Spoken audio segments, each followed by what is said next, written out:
You may have heard of the video game, Polybius. Released only in a small arcade in a suburb of Portland, Oregon, it is infamous for causing nightmares, amnesia, and even suicide in those who played it. Little else was known for decades, but a recent disclosure by an employee of the company who developed it has revealed several details about it. The first surprise is who developed it. Many had speculated that the United States military developed it for an unknown purpose, probably related to psychological warfare. While the US government did indeed commission it, they hired another company to actually make the game. One you've almost certainly heard of. Nintendo. As you may know, Donkey Kong was Shigeru Miyamoto's first game, developed in 1981, the same year as Polybius. Nintendo had been hurt by overestimating the appeal of their recent game, Radar Scope, and Donkey Kong a desperate gamble, an unconventional game made by an unknown designer that could make or break the company. That's what we thought, anyway. It turns out Nintendo had another ace up their sleeve. The influential Hiroshi Yamauchi, then president of Nintendo, had heard about the US military's desire to build a game to be used for psychological attacks. He managed to get the contract and ordered Miyamoto to create the game, using the opportunity to make the game he really wanted to, Donkey Kong, as incentive. Miyamoto was given some kind of outline by the US military, which he has refused to discuss. The normally cheerful Miyamoto became very quiet and withdrawn, not letting anyone, even Yamauchi, see his work on Polybius. The strict and forceful Yamauchi is reported to have gone into Miyamoto's office to demand he reveal his work so far on Polybius. Yamauchi came out looking frightened. Miyamoto had somehow gotten Yamauchi to back down, which Nintendo employees unanimously agree has never happened at any other time. Miyamoto finished Polybius and handed the disc containing the information necessary for production to any army representative who came to Nintendo's office. No one else saw it. Miyamoto remained withdrawn, locking himself in his office every day until he emerged with a completed version of Donkey Kong, back to his cheerful self, with no acknowledgement of his strange behavior during the development of Polybius. Miyamoto had recovered, but the saga of Polybius was just beginning. Creating a game takes a great deal of work. How Miyamoto managed to hide traces of his work on Polybius was quite baffling to the people aware of the incident. The solution to this was recently discovered by a Nintendo of Japan employee. In the employees' lounge of Nintendo of Japan, there is a Donkey Kong arcade machine, one of the very first manufactured. Donkey Kong was made from modified radar scope hardware, and it seems Miyamoto used this trick to hide the remains of Polybius. A few months ago, a Nintendo employee was playing the Donkey Kong arcade machine. He was distracted and played in an unusual manner. The first sign that something was happening was when the line on Mario's face started curving downwards, as if he was frowning. The employee was intrigued and kept playing. The graphics started to fall apart. Pixels would leave images behind when moved, or move away from their object. While this was happening, the employee was startled by an angry shout. Miyamoto had entered the room and was furious. He yelled at the terrified employee to never touch the machine again, and yanked the cabinet's cord out of the wall. Everyone in the lounge was stunned. Miyamoto had never acted like this before, and he was known for being friendly and calm. Miyamoto regained control of himself, apologized, and told the employee who had been playing not to worry, that he had been upset about something else and had lost control of his emotions.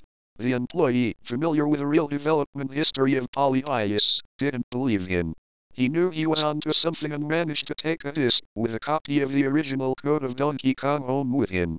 The employee copied the code onto his computer and started hacking into it. There didn't seem to be anything unusual in it, so the employee focused on recreating his situation on the arcade machine. Like string unraveling, he found more and more oddities as he got closer to what he had done earlier. As he suspected, it eventually led to a title screen displaying the title, Polybius. The employee posted what he had done up to this point online.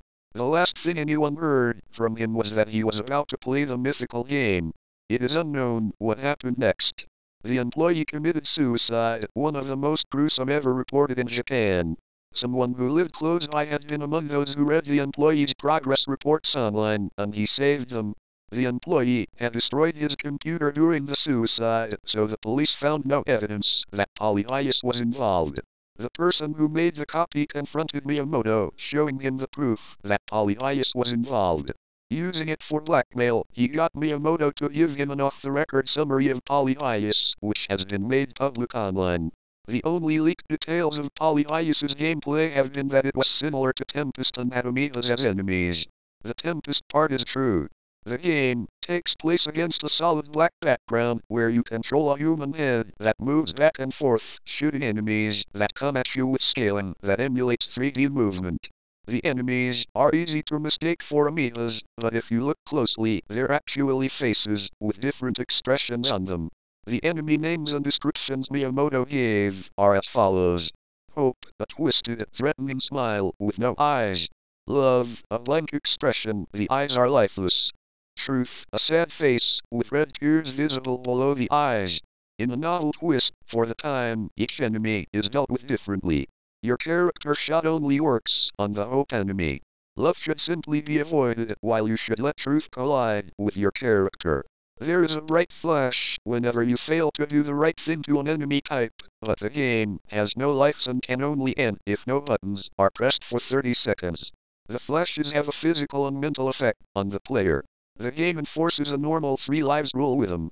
3 flashes will make most players start to feel dizzy and nervous enough to make them quit unless they're very determined. They will have vivid nightmares for the next few weeks. If a player takes a few more, they will forget not only the game, but most functions necessary for independent life. Players who get amnesia from the game normally have to be cared for the rest of their lives. A very strong-willed person may be able to resist the amnesia stage and keep playing. After a few more flashes, they will faint. As soon as they recover, they will madly attempt everything in their power to commit suicide.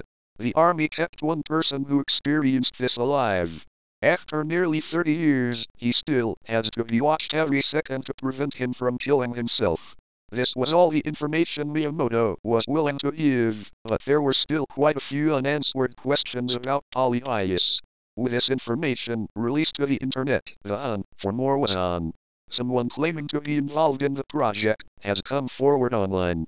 For obvious reasons he does not want his identity revealed, so he has avoided going into any personal details beyond that. Polybius used a pattern of lights the military had been working on to produce an effect similar to epilepsy in the person who viewed them. The technique had been refined to the point where the light pattern could even cause specific effects by being altered. For the flashes of light to have the desired effect, they had to be viewed with a degree of concentration, hence why a video game was chosen for the testing process. The arcade machine was to be used to test the effects on a wide variety of people without informing them of the seriousness of the experiment. Obviously, the plan to test Polybius on innocent, unknowing people was horrible from an ethical standpoint. The rather cold Yamauchi was willing to go along with it for the money that would save his company, but Miyamoto wouldn't, and as the designer, the true nature of the game couldn't be hidden from him. Miyamoto was shown 3 flashes immediately after being assigned to the project and told he would keep getting them whenever the effects faded until he finished the game. This was the cause of his odd behavior during the game's development. The natural question after hearing this is whether the experiment was a success. The army detained several people who had suffered the effects of the flashes during the game's short test in the Portland suburb, and, without exception, every test subject responded to the flashes in the expected way. However, attempts to create an antidote to the effects were unsuccessful, and tricking people into playing an arcade machine obviously wasn't a very practical way to deploy a weapon. Due to this, Polybius faded from memory.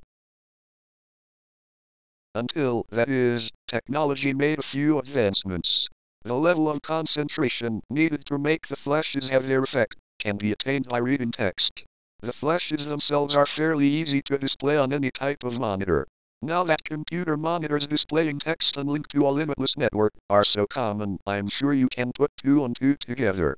The military probably isn't going to send the flashes into your computer, but now that the secret is public and the flashes can be found in a common arcade game,